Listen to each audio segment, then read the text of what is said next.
இன்றைக்கி நாம் சுவையான பானிபூரி எப்படி செய்யலான்னு தான் பார்க்க போகிறோம். வாங்க பார்க்கலாம். ஃபஸ்ட்டு நம்ம இப்போ உருளைக்கிழங்க குக்கரில் வேக வச்சுக்கலாம். உருளைக்கிழங்கு வேகிற டைமில் நம்ம ரசத்தை ரெடி பண்ணிக்கலாம். அதுக்கு முதல்ல 2 கைப்பிடி அளவு புதினாவை அரைச்சி எடுத்துப்போம் மிக்சியில். அடுத்து கொஞ்சம் கொத்தமல்லி, 3 பச்சை மிளகா, 2 துண்டு இஞ்சி, 1/2 லெமனை பிழிஞ்சு விட்டு இதையும் சேர்த்து மிக்சியில் போட்டு அரைச்சி எடுத்துக்கலாம். அது கூட ஒரு 2 டம்ளர் தண்ணி சேர்த்து தேவையான அளவு உப்பையும் சேர்த்து நல்லா கலந்து விட்டுக்கலாம். இப்போ உருளைக்கிழங்கு ஸ்டஃபிங் செய்கிறதுக்கு ஒரு 4 வெங்காயம் எடுத்து பொடி பொடியாக நறுக்கி எடுத்து வச்சுக்கலாம். இப்போது வேக வச்ச உருளைக்கிழங்கை எடுத்து தோலை உரித்து நல்லா மசிச்சுக்கலாம்.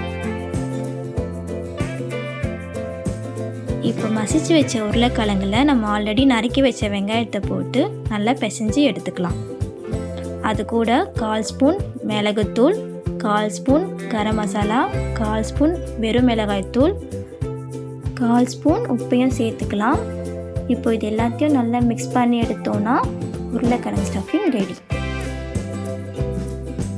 இப்போது ரசமும் உருளைக்கிழங்கு ஸ்டஃபிங்காக ரெடி ஆகிடுச்சு. இப்போ அடுத்து நம்ம பானிபூரியை பொரிச்சு எடுத்துக்கலாம். இப்போ கடாயில் எண்ணெய் ஊற்றிக்கலாம். பானிபூரி செய்கிறதுக்கு அதிக எண்ணெய் தேவைப்படாது, அதனால தான் நான் கொஞ்சமாக எண்ணெய் ஊற்றிருக்கேன். இப்போ பானிபூரியை பொரிச்சு எடுத்துக்கலாம்.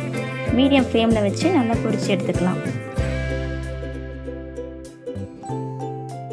இப்போ பானிபூரி ரெடி ஆகிடுச்சு. இந்த வீடியோ உங்களுக்கு பிடிச்சிருந்துச்சுன்னா லைக் பண்ணிக்கோங்க. ER கிச்சன் குரல் சேனலை சப்ஸ்கிரைப் பண்ணிக்கோங்க.